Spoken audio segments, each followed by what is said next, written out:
আজকে আমরা দেখব যে আসলে কিভাবে বড় পেজগুলো এক্সেলে বড় পেজগুলো প্রিন্ট দিতে হয় খুব সহজে। আমরা যারা ওল্ড ভার্সন ইউজ করি তাদের জন্য একটু কষ্ট, বাট যারা আমরা নিউ ভার্সনে বর্তমানে আছি তাদের জন্য খুবই সহজ।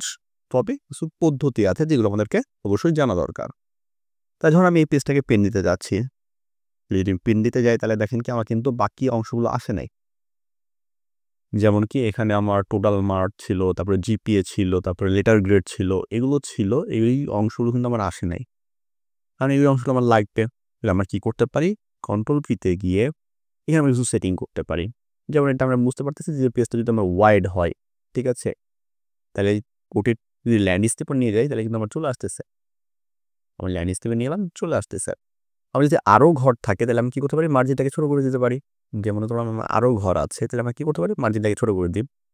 আচ্ছা, মার্জিন ছোট দেওয়ার আগে আমরা পেজটাকে সেট আপ করে দিব। আমরা যে পেজে প্রিন্ট দেবো আসলে আমরা A4 সাইজে প্রিন্ট দিয়ে থাকি বেশিরভাগ অফিসিয়ালি। আমরা A4 সাইজে নিলাম। তাহলে দেখেন কি মার্জিন আবার খেয়াল করেন যে এই পাশে বেশি হয়ে গেছে, এই পাশে কম, ঠিক আছে? এই জিনিসটা একটু খেয়াল রাখতেন। তাহলে আমরা কি করব? যদি ধরেন আমার আরও লাইন থাকে তাহলে আমি মার্জিন ছোট বড় করতে পারি এখান থেকে, যে মার্জিন ছোট বড় করে দিতে পারি। বা যদি আমার নাই তাহলে আমরা মিডল বরাবর রাখলাম, নর্মাল মার্জিনই রাখলাম। কিন্তু আমার এটা এই দিকে কম, এদিকে বেশি হয়েছে, কারণ কি? এটা আমরা কীভাবে ঠিক করতে পারি? সেক্ষেত্রে আমরা পেজটাকে উঠবো, পেজ সেটিংয়ে চলে যাচ্ছি। এখান থেকে আমরা দেখতে পাবেন যে পেজ সেট আপ মানে একটা অপশন পাচ্ছেন। এখান থেকে আমরা চলে যাবো মার্জিনে যাওয়ার পর যদি আমরা এগুলোকে টিক দিয়ে দিই, দুটাকেই দিয়ে ওকে প্রেস করি, তাহলে দেখি কিন্তু মিডিল বরাবর চলে আসছে আমার। আবার ধরেন অনেক সময় কি করার প্রয়োজন পড়ে, এটা আমাকে জুম করে দেখানোর প্রয়োজন পড়তে পারে। তাহলে আমি কি করতে পারি? এটাকে আমি বাড়ায় দিতে পারি। ধরেন আমি দিলাম কত? 30। তাহলে দেখেন কি পেজটা আমার অটোমেটিক জুম হয়ে আসলো সামনের দিকে, ঠিক আছে? অনেক সময় প্রয়োজন পড়ে এরকম। জুম আউট করলাম, ঠিক আছে? এখানে দেখেন কি আমার সব আছে, আবার কিন্তু আমার একটু পেজটা জুমও হয়েছে, ঠিক আছে? এরকম অনেক সময় আমাদের প্রয়োজন পড়ে, সেক্ষেত্রে আমরা এটা করে নিতে পারি। আচ্ছা, এইভাবে আমরা পেজটা প্রিন্ট নিতে পারি। এখন ধরেন আমাকে দেখতে পাচ্ছি এখানে ৪টা পেজ আসছে, কিন্তু প্রথম পেজে দেখেন কি আমার এই লেখাটা আছে রেজাল্ট শিট মার্ক, এই লেখাটা আমরা দেখতে পাচ্ছি প্রথম পেজটাতে। কিন্তু আমার সেকেন্ড পেজগুলো কিন্তু নাই। তাহলে আমার কিন্তু বুঝতে একটু কষ্ট হবে পরের বার। যদি আমি পরের পেজগুলো দেখি তাহলে আমার কী করতে হবে? এমনভাবে প্রিন্ট নিতে হবে যেন এই লেখাটা আমার সবগুলো পেজে আসে।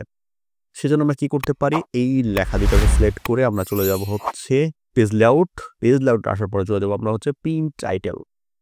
এখানে এসে আমরা কি করব? যেহেতু আমার এই দুইটা ঘরকে আমার কি করা লাগবে? প্রতিটার উপরে রাখা লাগবে। আমি প্রিন্ট টাইটেলে চলে যাব, দিয়ে এই জায়গাটা আমি সিলেক্ট করে দেবো যে আসলে আমার কোন ঘর দুটা লাগবে। আমার এই দুটা ঘর লাগবে, আমি দুটাকে সিলেক্ট করলাম। সিলেক্ট করার পর আমি শুধু এখানে আমি যদি গার্ডেড ক্লিক দিতে চাই দিতে পারেন, না দিলে কোনো সমস্যা নেই। আমি এখানে দিয়ে দিই, একটু দাগ হয়ে থাকে আর কি, তাহলে বুঝতে সুবিধা হয় আমাদের আর কি। ওকে প্রেস করলাম। এখন যদি আমি প্রিন্টে চলে যাই, প্রিন্টে যাওয়ার পরে দেখতে পাচ্ছি যে আসলে কি আছে, আমার এখন সবগুলো পেজে এটা আমরা দেখতে পাচ্ছি। কিন্তু আমার কি হচ্ছে যে একটা পেজ বেশি লাগছে বা একটা পেজে খুব কম প্রিন্ট হচ্ছে, ঠিক আছে? একটা পেজে খুব কম প্রিন্ট হচ্ছে বলে আমার মনে হচ্ছে, বা পেজটা খুব নিচে ইয়াতে চলে আসতেছে। আমরা এটা একটু সেটিং করে দিই। মার্জিন আমরা সবগুলো হরিজন্টালি রাখলাম, তো সবগুলো উপরের দিকে থাকবে এখন, মাঝখান বরাবর না হয় উপরের দিকে থাকবে। আচ্ছা, আমি চাচ্ছি না আমার এই একটা পেজ কি হবে না অতিরিক্ত আমি ব্যবহার করব না। আমার এটা ৪টা পেজে যেহেতু আমার সম্পূর্ণ আসতেছে, তো আমাকে ওরা ৪টা পেজের ভিতরে রাখতে হবে। সেটা আমরা কি করতে পারি? সেজন্য আমরা চলে যেতে পারি ভিউতে গিয়ে ফেসবুক যেটা অপশনটা আছে এইখানে গেলে আমরা দেখতে পাবো আসলে কোন পেজটা নিচ্ছে। আমরা এখান থেকে কি করলাম কি একটা করে ঘর বাড়ায় দিলাম। এখানে আমরা পেজ নাম্বারগুলো দেখতে পাচ্ছি যে ১, ২, ৩, ৪ দেখতে পাচ্ছেন। এখন কি আমার কেউ নাই? ৫ নাম্বার পেজটা নাই। কেন? এই যে আমরা একটা ঘর বাড়ায় দিচ্ছি। সেজন্য প্রতিটা ক্ষেত্রে কি হয়েছে? একটা করে ঘর বেড়ে গেছে এবং কি আমার এটা কাভার হয়ে যাচ্ছে। তাহলে যদি এখন আমরা যদি প্রিন্ট দিতে যাই, তাহলে দেখেন কি এখন আমার ৪টা পেজ কাজ করতেছে। ১, ২, ৩, ৪ এবং কি সবগুলো পেজে খুব সুন্দরভাবে আমার তথ্যগুলো চলে আসতেছে। অর্থাৎ কি আমরা যদি একটু রিভিউ করি ক্লাসটা, আমরা কয়েকটা জিনিস শিখলাম। কি শিখলাম? এট ফার্স্ট যে যদি আমার পেজটা লম্বা প্রিন্ট না করতে পারি, সেক্ষেত্রে আমরা কি করতে পারি? সেটাকে ল্যান্ডস্কেপ করে নিতে পারি। এখান থেকে আমরা ল্যান্ডস্কেপ করে নিতে পারি। একটা গেল অপশন। তারপর আমরা কি করতে পারি? মার্জিনটাকে একটু ছোট বড় করতে পারি আমাদের প্রয়োজন অনুসারে। তারপরে আমরা মার্জিনকে ঠিক মতো অ্যালাইন করতে পারি যে আমার মেসটা কতটা এই সাইডে হবে কতটা ওই সাইডে হবে, এইটা একটা করতে পারি।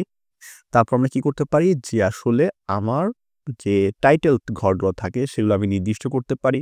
সেটা কোথা থেকে আমাদের পড়লাম, সেটা হলো আমরা হচ্ছে পেজ লেআউট থেকে। ঠিক আছে, আপনি এখান থেকে মার্জিন, অফসেট, ঠিক আছে, এগুলো সবগুলো ঠিক করে দিতে পারেন। ঠিক আছে, আবার অনেক সময় কি করি, কিছু কিছু পেজ আমরা নির্দিষ্ট অল্প একটু জায়গায় প্রিন্ট দিতে চাই। ঠিক আছে, একটা বলি যে আমরা কি করি, একটা পেজ নির্দিষ্ট অল্প একটু জায়গায় প্রিন্ট দিতে চাই, যে আমার প্রথম এই 10 জনকে প্রিন্ট করতে চাচ্ছি আমি, যে প্রথম যে 10 জন আছে এই 10 জনকে আমি প্রিন্ট করতে চাচ্ছি। যে প্রথম 10 জনকে আমি সিলেক্ট করলাম, সিলেক্ট করে যদি আমি প্রিন্ট এরিয়া সেট করে দিই, প্রিন্ট এরিয়া সেট, তাই যদি আমি প্রিন্ট দিতে যাই তাহলে দেখেন কি আমার আর কোনো পেজ নাই, শুধু আমার কি আছে, এই 10 জনই এখন আছে। এরকম অনেক সময় সেট করে আমাদের প্রিন্ট দেওয়ার প্রয়োজন পড়তে পারে, সেক্ষেত্রে আপনি এটা করতে পারেন। ঠিক আছে, ধরেন লাগবে না, প্রিন্ট করে দিচ্ছেন। এখন যদি প্রিন্ট দিতে যাই আমি, তাহলে এখন আমার সবগুলো পেজ আবার কি আসতেছে, আসতেছে এখানে। ঠিক আছে, তারপর আমরা শিখলাম কি যে কিভাবে টাইটেল এরিয়া সেট করতে হয়, এবং কি কিভাবে আমাদের যদি একটু কম বেশি হয় সেখানে আমরা ভিউ থেকে কি করতে পারি, পেজটাকে আমরা সেট করে নিতে পারি। ঠিক আছে, সেটা আগে পাশে 38 দিকে 20 দিকে নিতে পারেন। আরেকটা কথা, যদি আপনার যে পেজ লেআউট আছে এটা কিন্তু দুই পাশে নিতে পারবেন, কলাম বরাবর নিতে পারবেন, রো বরাবর নিতে পারবেন, আপনি এটা আপনার ইচ্ছা আসলে কোন দিকে আপনি নিতে চাচ্ছেন। আশা করি একটু বুঝতে পেরেছেন। যদি এরপরে কোনো প্রশ্ন থাকে সেটা আমাদের কমেন্টে করবেন, সেটা সমাধান দেওয়ার চেষ্টা করব ইনশাআল্লাহ। তাহলে আজকের ক্লাসে তৈরি, পরবর্তী ক্লাস পর্যন্ত সুস্থ থাকবেন, ভালো থাকবেন এবং আমাদের জন্য দোয়া করবেন। আসসালামু আলাইকুম।